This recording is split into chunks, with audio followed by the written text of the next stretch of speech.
You are watching a master at work.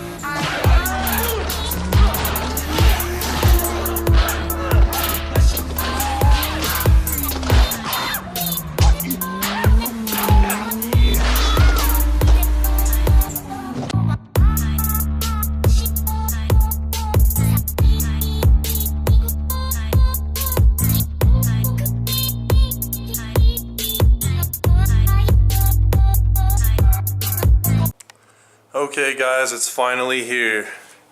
The video of rebuilding the GKTech Super Lock lower control arms. So the first thing you want to do is take your wheel off and yeah, then I'll show you what you need.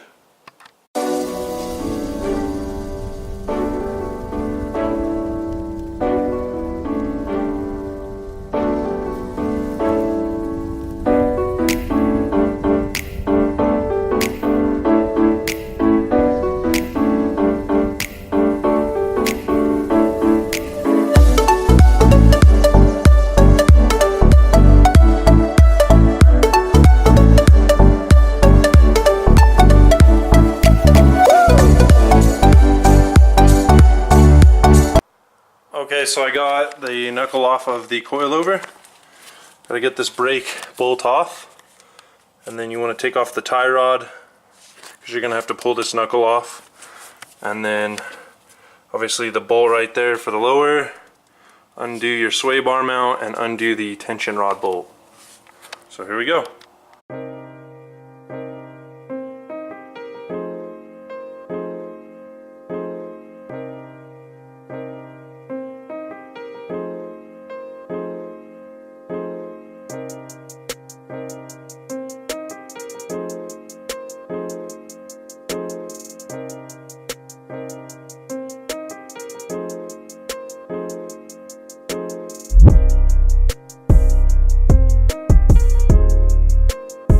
Alright, so make sure when you hammer the tie rod pickup that you don't hammer the bolt. Because if you hammer the bolt, it'll mushroom and off and this whole thing's just going to spin. So yeah, that took kind of a pain in the ass to get off, but we got it off. So there we go. I'm going to replace that whole end because I'm tired of that. I'm just going to do all new ends. So basically the coil's up here. Make sure you have your stuff organized.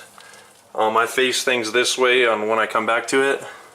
So what I'm going to also undo is this tie rod end, or not tie rod end, this sway bar end link. So let's do that.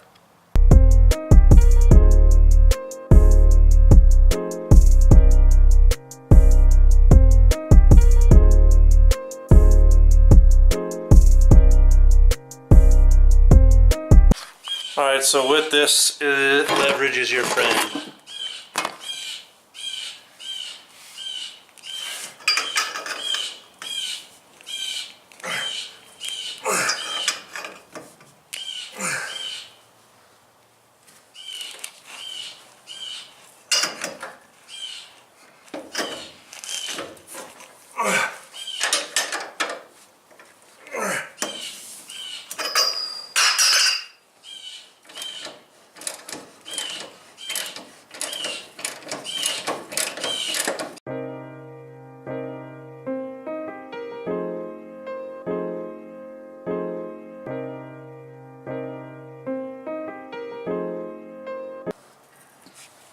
Alright, so as you can tell, that's how you get the lower control arm off. And I'm an idiot, so when I first put these on I didn't adjust the slack right, so it unthreaded and kind of dicked my cross member, which I'm going to bang back in place. And I have new shims and washers and heims from GKTech, and thank God they finally put out a how-to video, so I'm going to do that. Alright, so the lower, I just pulled off the bottom nut shank on there because I can't get that off. I need to buy a wobble. So you can see the old ball joint or heim on the lower had so much tension on it, it started like shearing. You can see all the metal in there kind of. And like I'm just barely touching it and it wiggles. And it's got a little bit of a gap. You see this metal right here peeling up? It's below the snap ring, so there's definitely a lot of play in those. This new one, you can't even freaking move it. with your hand, so it's supposed to be tight. So I'm just thinking because I misadjusted this and it was overextended, so it's causing a lot of tension on the lower control arm. So I'm going to fix that since now they have a how-to. I'm not very mechanically inclined with like engineering and adjustable things because I didn't design this product, so I don't know how it works. So now Dan Brockett has the videos out, so I'm going to adjust it based on that. Alright, so in order to adjust the GKTech lower control arms, you have to undo this nut to the left, screw this all the way in, undo this nut, and screw this in. Depending on your variant, that's your max. So I'm going to do 40 millimeters because that's my max is 44. So I have to suck this in, and 44 millimeters is 1 inch and 5/8. So we're going to do that. Okay, so you have to get some snap ring pliers. Basically, you take the lower control arm and look at the top, take the snap ring out, get a hammer, and flip the control arm over and hammer from the bottom up. And the ball joint will come out, or the heim. As you can see, mine is freaking toasted. Make sure you lube them when you put them in. So I'm going to put the new ones in. So you want to use some PTFE grease on this ball joint. I'm actually going to put it in first, so it's dry. So we'll go ahead and do that here.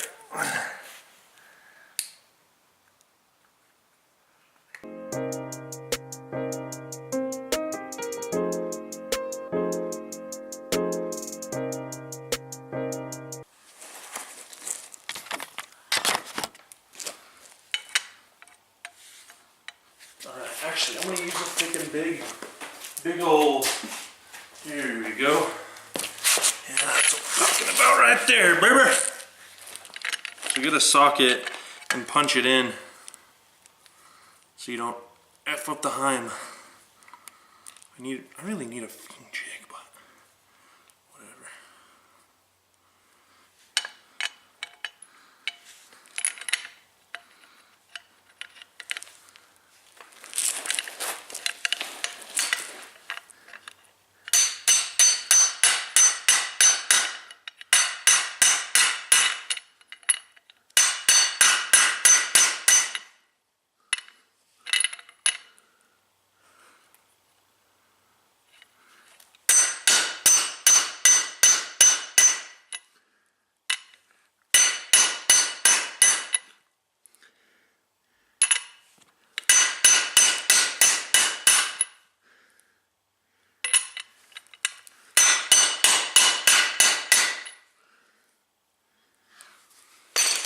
Alright, let's see if the snap ring fits in there.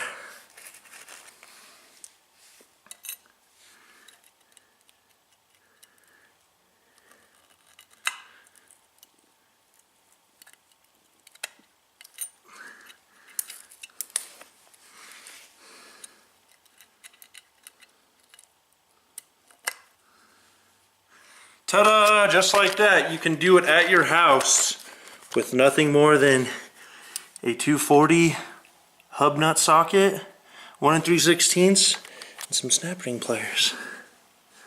So yeah, they're in. It's in.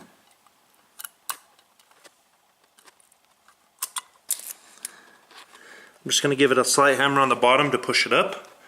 So we should be good. So I'm going to take this grease, kind of put it all in here, you know, line it around. And actually, I'm going to work it in here so it's nice and lubed. Oh yeah, there we go.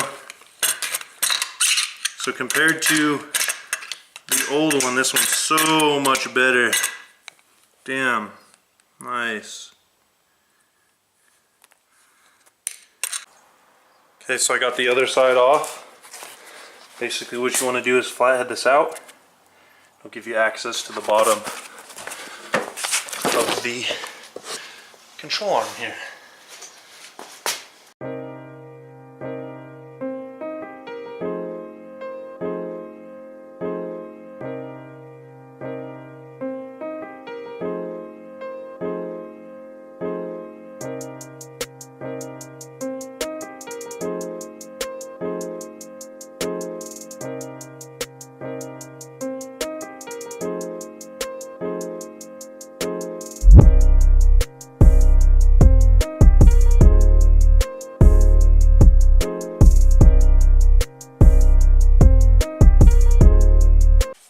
Alright, so as you can see, the sway bar mount goes this way. Make sure you leave enough room so it doesn't contact the frame. This is how it's supposed to rotate when you're going up and down. So I didn't get the outside, but I got the middle. So we'll just leave that like that. Let's see if you can see what's going on here.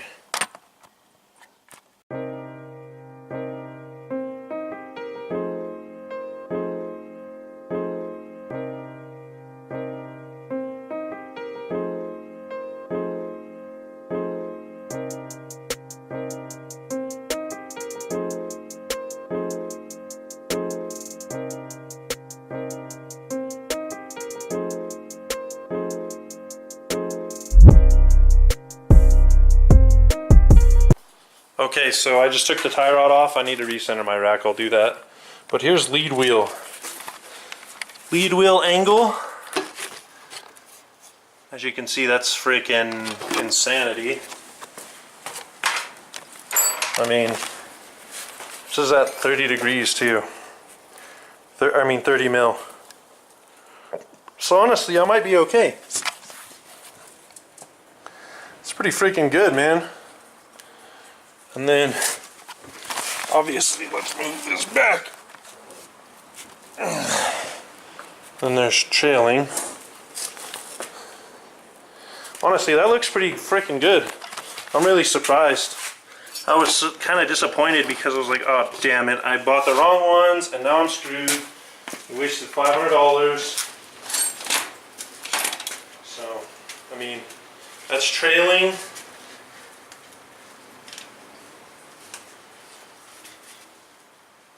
That's lead. So as you can see, it's pretty freaking good.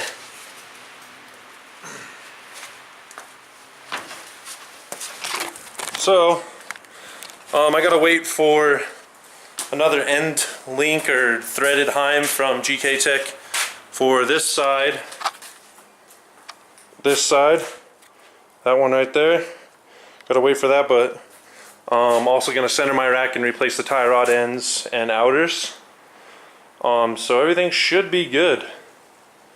It's just, I've reached a stopping point, you know. Reached a stopping point. The left side's done. I just need to put a tie rod in it, so it takes like 20 minutes.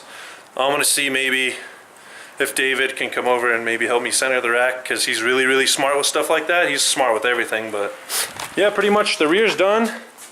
The diff has fluid, 75-140 synthetic, the spool, it works. I put it up on jack stands and let it run and it works good, no leaks.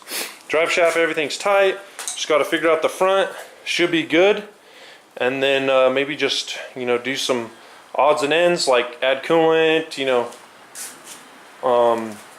oil, you know, things like that. So yeah, should be really ready to go. So thanks for watching. Tune in for the next video. This one was kind of long, but thanks for sticking around. How to rebuild a GKTech lower control arm setup. Thanks.